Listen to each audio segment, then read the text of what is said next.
Avete visto, allora, cerca di rubare un'auto, poi spera la polizia, a Trieste un veneziano aggredisce i poliziotti, quindi i poliziotti sempre in prima linea, ma anche, insomma, sempre nel mirino dei briganti, no? Tanto per usare un termine, diciamo così, corretto. Raffaele Padrone, vice segretario nazionale di FSP Polizia di Stato, ben ritrovato, dottore. A voi. Grazie per essere in nostra compagnia. Come nell'ultimo caso, aveva un tasso alcolemico superiore a 5 volte, intanto insomma è andato in escandescenza e ha picchiato la polizia, poi la giustizia dovrà fare il suo corso. Ma secondo lei? Quando è successo questo episodio? Credo ieri, qua non è specificato. Quindi però, oggi, essendo lunedì, ecco, considerato il ritardo del PM alle 9 di mattina, 9:30 era già libero.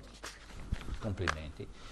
Complimenti alla giustizia italiana, perché questo è il seguito di questa situazione. In America molto probabilmente sarebbero lì a decidere quando fare il funerale, perché una roba del genere in America l'avrebbero trucidato di colpi sicuro, ma noi siamo in Italia, ci dobbiamo tenere i nostri regolamenti, le nostre leggi e questo è un episodio, ce ne sono stati migliaia, ce ne sono migliaia di episodi di agenti che ogni giorno vengono malmenati perché non possono reagire e se reagiscono vengono indagati, quindi è giusto che in Italia funzioni così, fin quando qualcuno non deciderà di prendere in mano anche questo regolamento e queste leggi. Quando dico che servono le leggi speciali agli agenti di polizia che sono sulla strada per difendersi, non per fare altro e per difendere noi stessi, io credo, direttore, che dovremmo un po' cominciare a capire chi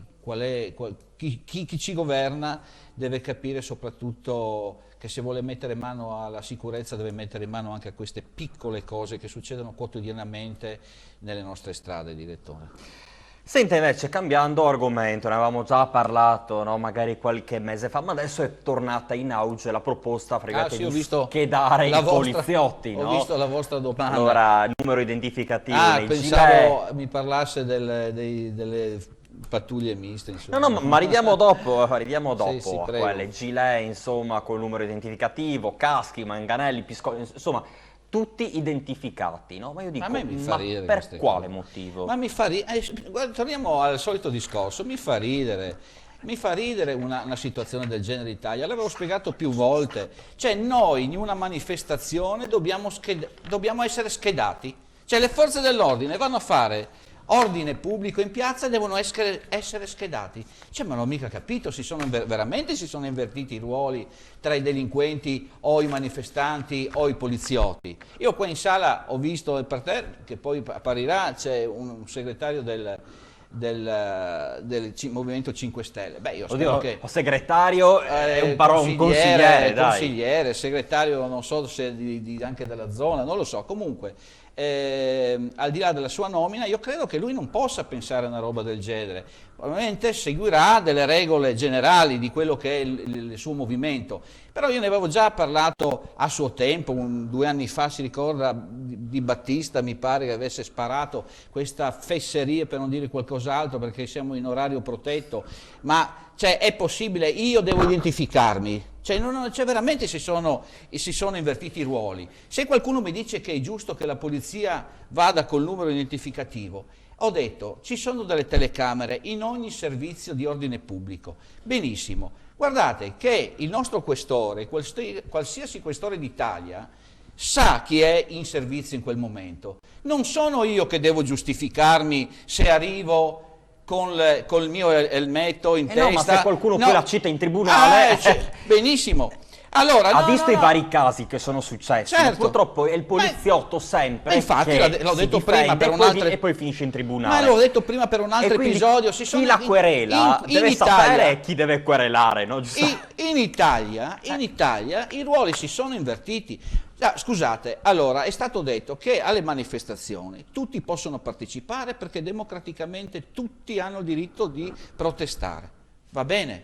Ma l'abbiamo visto anche negli ultimi episodi.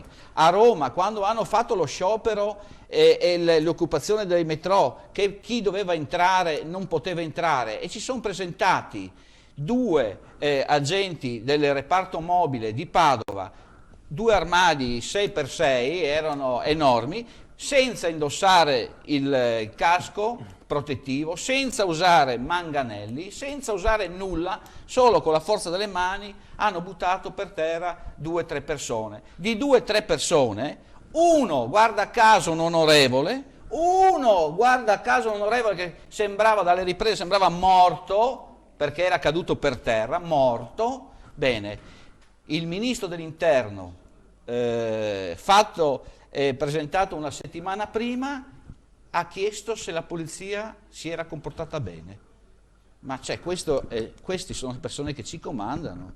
Ma allora veramente, io non so cosa vuole la politica quando parla di sicurezza. Mi ripeto, mi fanno ridere, ma veramente da vergognarsi.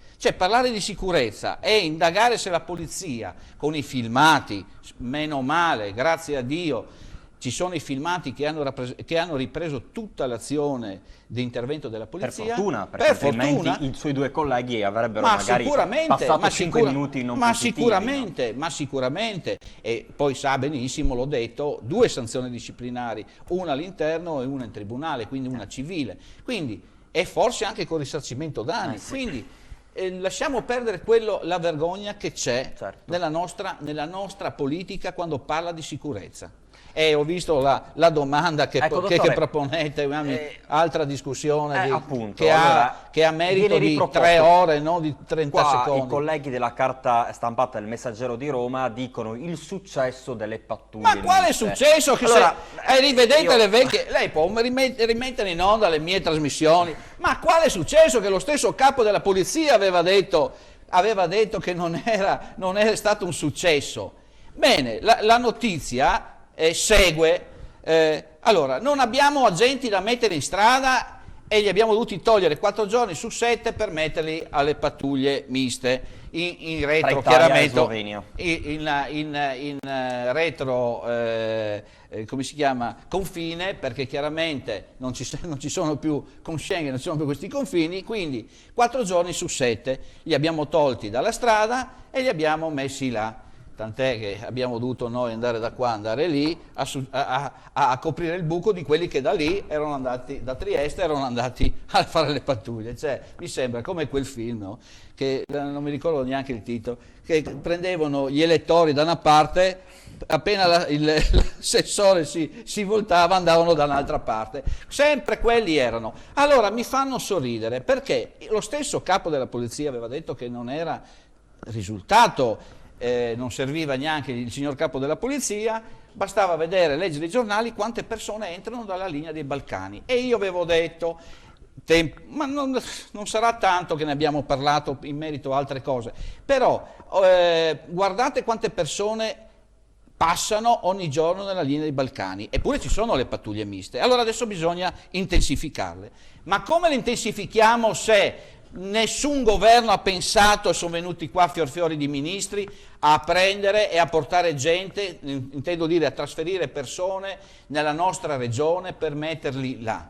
Metteteci, casomai, allora dico, togliete gli alpini aggregati in Afghanistan e metteteli sui confini, non lo so, potrebbe essere una soluzione, prendere l'esercito e rimetterlo nei confini come quando c'era il periodo della guerra. L'abbiamo avuto in Albania, abbiamo messo il personale militare. Quindi quello potrebbe essere una soluzione, ma se non abbiamo gli agenti, mi dite da dove li prendiamo per raddoppiare allora devo pensare che con questi famosi 49 arrivi in Friuli Venezia Giulia si sia risolto il problema dei flussi, ma non è così che si risolve il problema, anche perché il ministro dell'Interno, anzi del Dipartimento loro della Polizia slovena, ha dichiarato l'altro giorno che sono in 30% in meno, quindi è ovvio che non riescono a gestire neanche loro più queste cose, tant'è che quando l'ultima volta abbiamo parlato di questa cosa ho detto, ma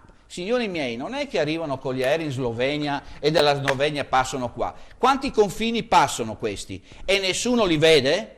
Ma dai, non prendiamoci per i fondelli. E che lì, guarda, per di là si va a Trieste e di là si va a Grado. Scegli tu qual è la strada che vuoi prendere, Bene. il mare o la montagna. Scegli tu se vuoi andare a Piancavallo, adesso a gennaio sono i campionati del mondo di sì. snowboard, allora se vuoi andare a Piancavallo te li vai a vedere, se no vai a Grado che inizia la stagione. Bene. Ma vergognatevi. Ne parleremo ancora, grazie intanto come sempre all'amico Grazie a Raffaele voi. Padrone, vice segretario nazionale di FSP Polizia di Stato. Andiamo a Re di Puglia, oggi sono state le celebrazioni della festa delle forze armate con un ospite diciamo importante che rappresenta il governo, il servizio.